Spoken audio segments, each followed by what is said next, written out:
Are people afraid of you, Beth? Uh-huh. Who's afraid of you, Beth? John. Your brother. And what is your brother, why is your brother afraid of you? Because I hurt him so much. Mm-hmm. Okay. And what, at nighttime, what do your parents do to your door?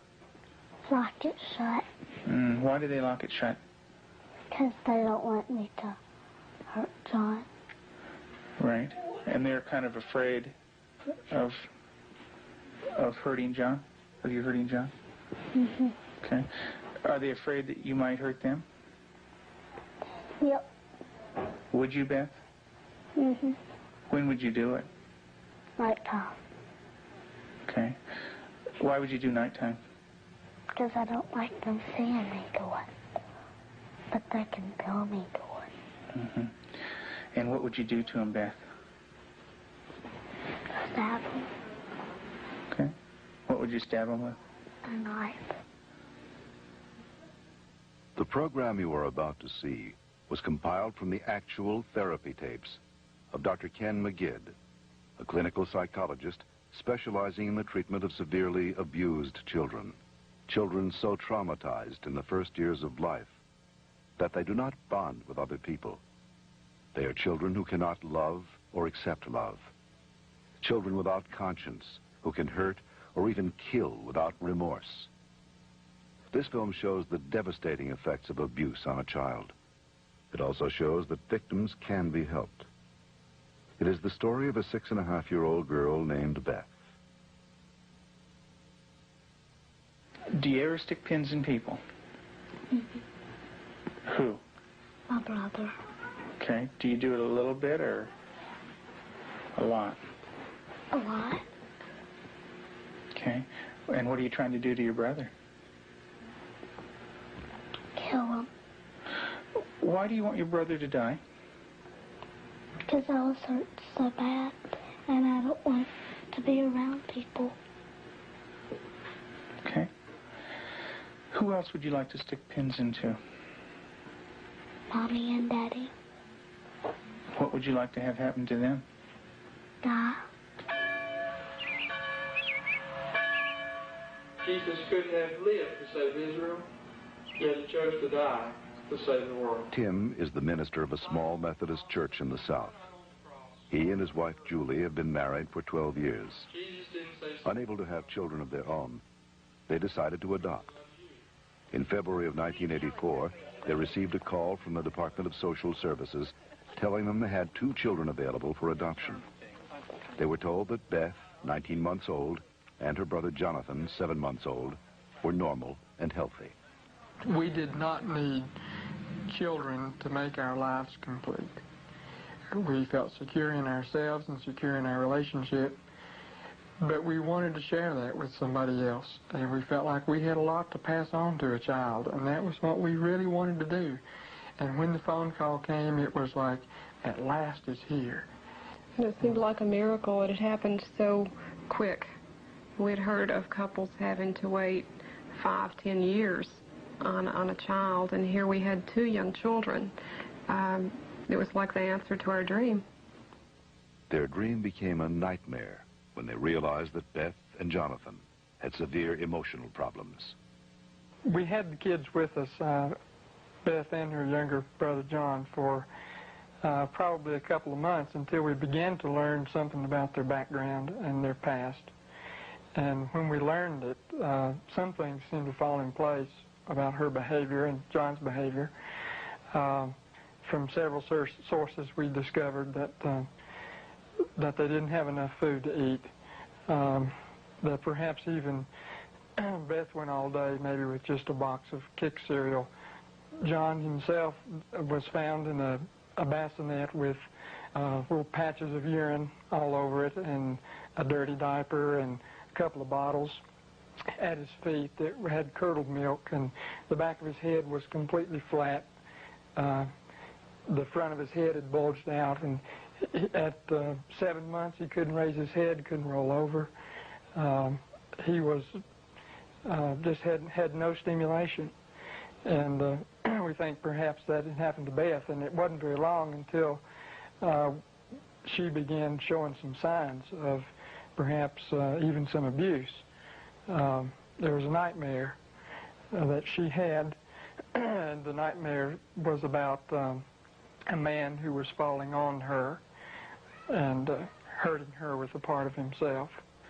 Tell me about your birth father. What was that nightmare like? When he touched my vaginas Okay. until it bled, hurt it a lot until it bled, and wouldn't feed me a lot. He'd hit on me, wouldn't be very nice to me. How old were you? 1. And in your nightmare, what happens? I get real scared. Where are you in the nightmare? What happens in the dream? I'm in the house, upstairs. And then what happens, Beth? When he comes upstairs and, hurts. How do you feel when you talk about this? Scared. Where's your birth father? What's he doing? He's right there, and there's his hand. His hand's right there. Where? Right there. You can't hardly see it because it's green. What's it touching? My vaginas. And what is your birth father doing? Hurting it. Your face looks sad. Can you tell me about that? It's crying because there's dots of the tears. Beth had endured severe neglect and abuse as a child. Her birth mother died when she was 1. Because of these early childhood experiences, Beth never developed a sense of conscience, love, or trust for anyone. The early sexual abuse by her birth father would cause her to exhibit inappropriate sexual behavior, especially toward her brother. Does your brother have private parts?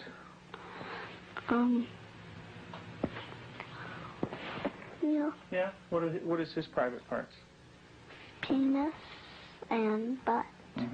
And what do you do with your brother, with his private parts, Beth? I heard it. Tell me about it. What do you do? Well, I pinch it, squeeze it,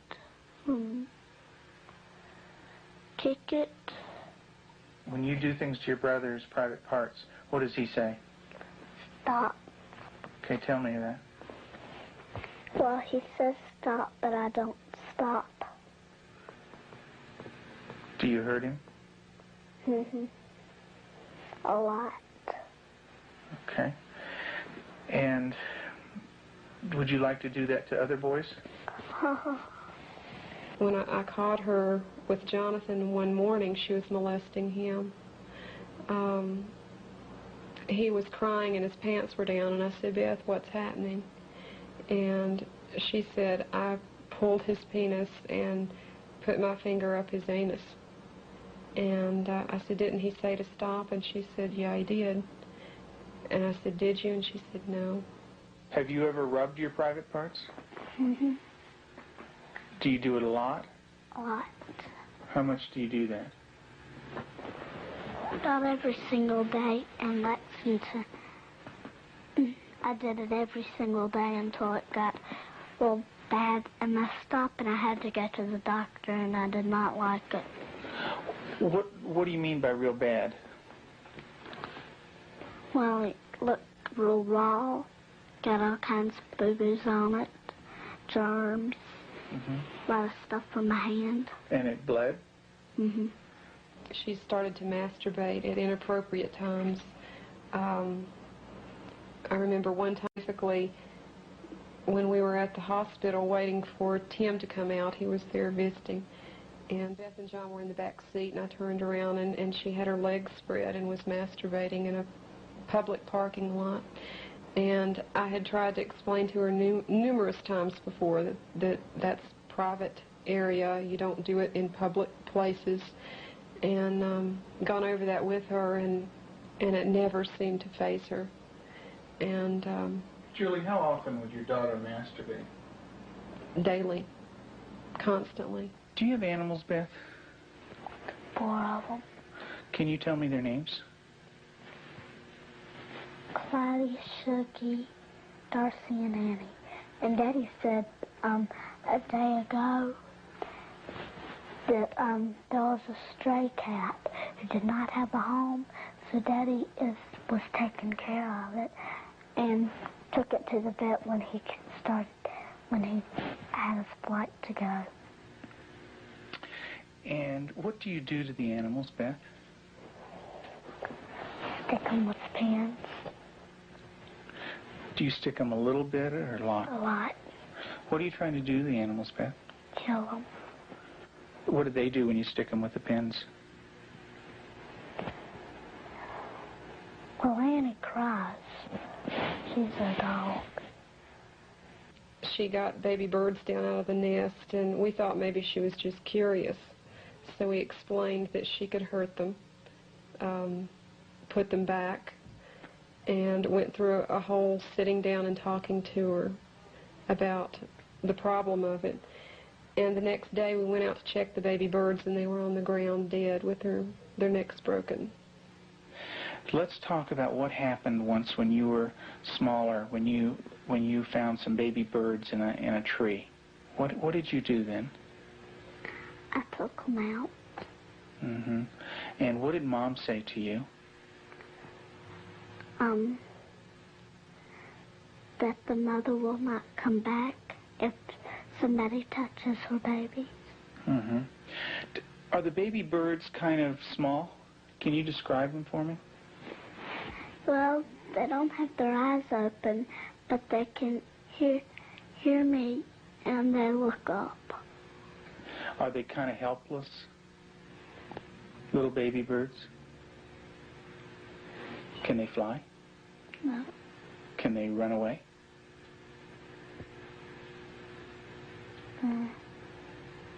Yes. They can? Are they easy to catch or hard to catch? Hard. Yeah. Well, it's hard to remember. With the baby birds, what did you do? Took them out of the tree. And what did you do with them? Played around too rough.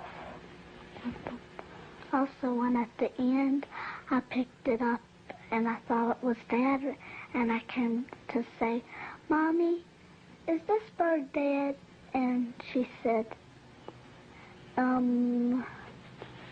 she called Daddy and said, Tim, and Daddy came and, I think I remember that they said yes. Mm-hmm. And so did the little baby birds die? I don't know. You don't remember? I just remember that I think I remember that Mommy and Daddy saying the last bird we got was dead. Mm-hmm. Do you know what Mom said to me? She said that all of them were dead. Did you squeeze them? Did Baby Beth squeeze them?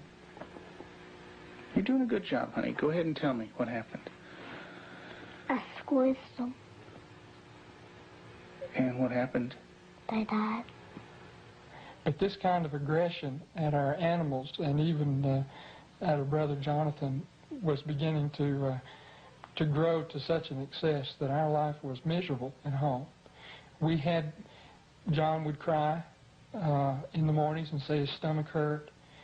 For the longest time, we thought maybe this child has some problem with his intestinal area, or maybe he has allergies, and so we tried to get all that checked out.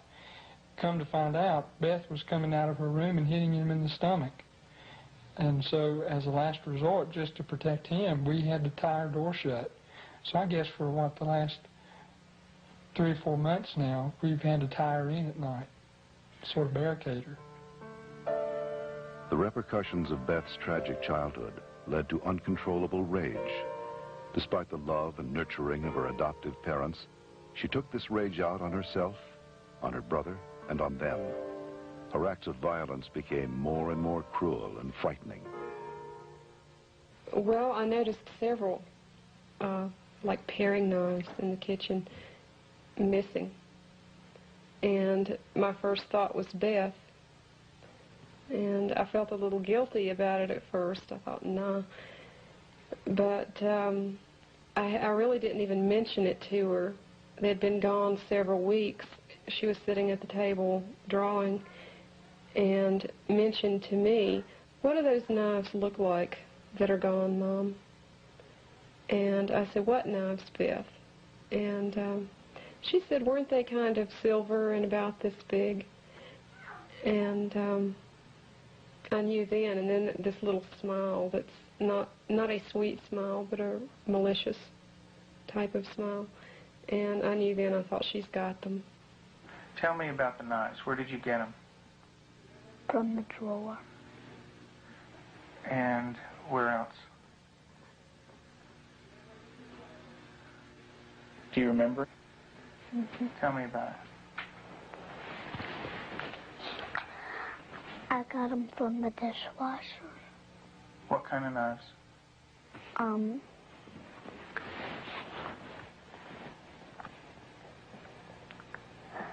Big sharp ones. And what do you want to do with those knives? Kill John and Mommy with them, and Daddy. And when Mommy asks you about where the knives are, what do you say? I don't know where they are. What did you think she might do with the knives? My first thought was Jonathan. And the reason we thought that was that she had, by this time, she had tried to kill John on several occasions and openly admitted that. In the basement, she was hitting his head against a cement floor. I heard his screams and ran down and had to literally pull her hands off, and she looked wild-eyed. Did you get real mad at him? Did you hit his head real hard? Tell me about it. How many times did you do it? A lot? Mm. What was the floor like? Cement. And what happened to your brother? Tell me about it. His head hurt real bad, but his chin, he had to have stitches in it. Could you stop? Use your words, Beth. No. Okay. What was your brother doing when you were doing this? Playing with the toys. Okay. Was he asking you to stop when you were doing it? What was he saying? He was saying, "Beth, stop." And what did you do? I didn't stop. I just kept on hurting him. What were you thinking when you were doing that? Thinking of killing him. How did you stop? What made you stop? When I heard Peter walking across the kitchen. Mm-hmm. It made me stop because I thought Mommy and Daddy would come. Okay. Did Mommy come? What did she do? She sent me to my room. Okay.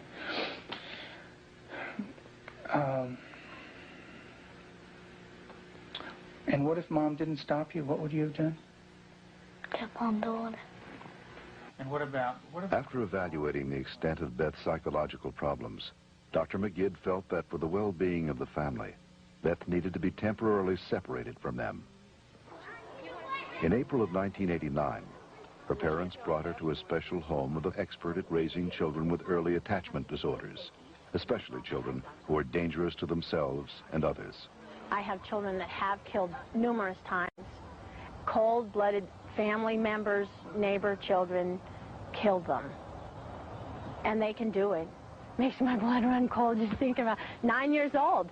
People don't think a 9-year-old is capable of cold-blooded murder, but they are.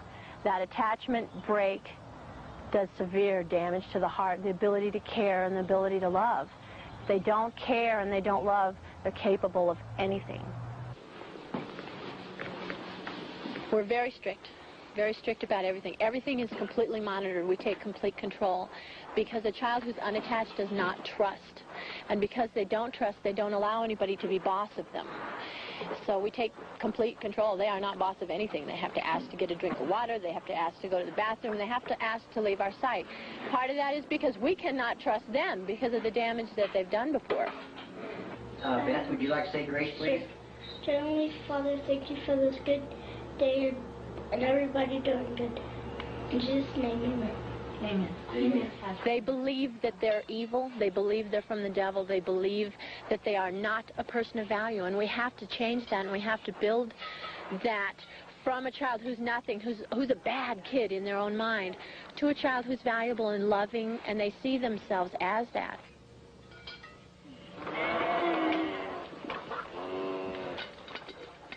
You don't have to bite this.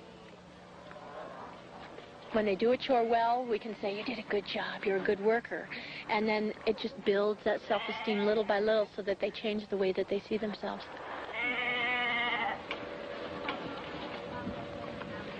Several months into treatment in this controlled environment, Beth had made progress, and her therapist decided to loosen some of the controls. Anybody wants some more? I've seen that. Beth continued to show signs of improvement. She began to develop a sense of right and wrong. She seemed to respond to affection, was more outgoing. Gosh, I don't have to like. She went to public school, made friends at the local church, and even sang in the choir. And you're going to go into Sunday school again this morning? Yeah. And get stickers. Maybe you could put one on your nose. Through the years you made it clear that the time of Christ was near. Though the people couldn't see what Messiah ought to be, though your word contained a plan, they just could not understand. That's Elijah? Mm-hmm. Yeah, it's a beard. See his beard. There's his nose, and that's his... Oh, I see. Yeah, see his beard is kind of flowing in the wind and everything. Elijah taken up into heaven, the fiery chariot. Huh? Well, that's Elisha. That's the other prophet that took Elijah's place. And he was left, and there's Elijah, you know. And he learned about sheep, and the Lord is my shepherd. Mm-hmm. March 3rd, you just got that yesterday, huh?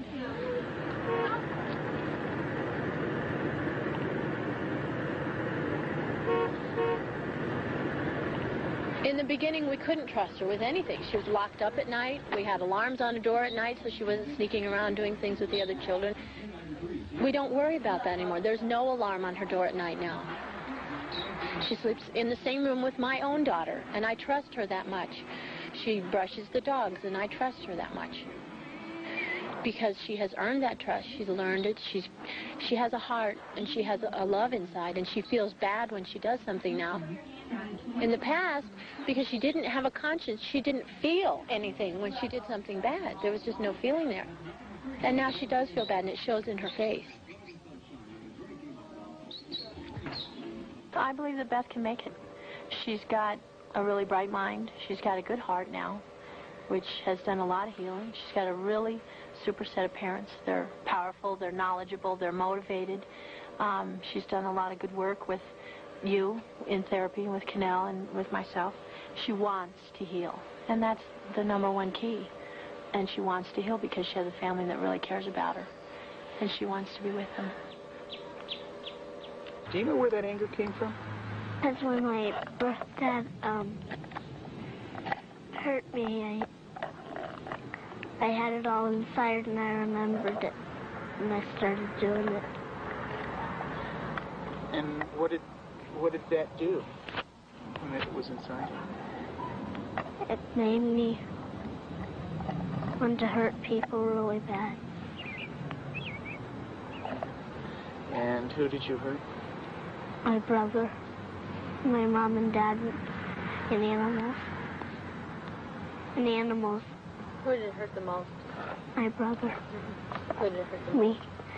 Why don't you tell me that? It hurt. It hurt me the most. How did it hurt you the most? Because when I hurt other people, I'm hurting my good self. How do you feel right now, Beth?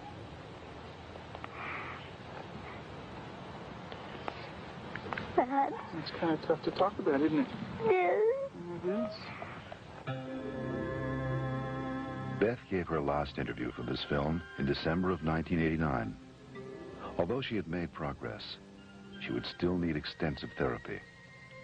Not all abused children are as deeply scarred as Beth, but all abused children suffer a profound hurt for the rest of their lives. The road to recovery is long and hard for the abused child. There are more than 1 million new victims of child abuse in America every year.